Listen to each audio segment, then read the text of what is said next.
Sa mga nangutana di ayon sa online ako to, yun sa din ako pagbuhat tong video nga naka AI siya sama ni nga video nga picture lang siya pero nagipasayaw siya, pwede nato siya pasayawon. Una, mag-download kita og CapCut nga apps. Nato siyang i-click. Siya mag-awas. So, pag-click na to sa CapCut nga apps, na siya mag-awas. So, nga itong buhaton, mangita ta din na og mga template nga itong gusto.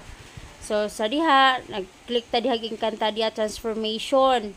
So, maghatag na siya ng mga template, ana, so diha, kanami atong gipili, kanang murag naglupad-lupad. So, mato na dayon ta sa ato ang gallery. Mananaw ta din hagunsa nga mga picture, or sa nga mga video, ang atong ibutang dito sa atong napili nga template. So, sa mga case din na, nabalo pa dyan kong pangita, no, kung sa akong ganahan diha, no. I-click na ko ang all, kaya akong gusto nga picture lang yun akong ibutang. So, nakapili na ako diha og picture, no. Kaming duha sa akong ninong din ha. So, sa diyan nakapili na ako siyang gi-click. So, syempre mag-loading pa na siya.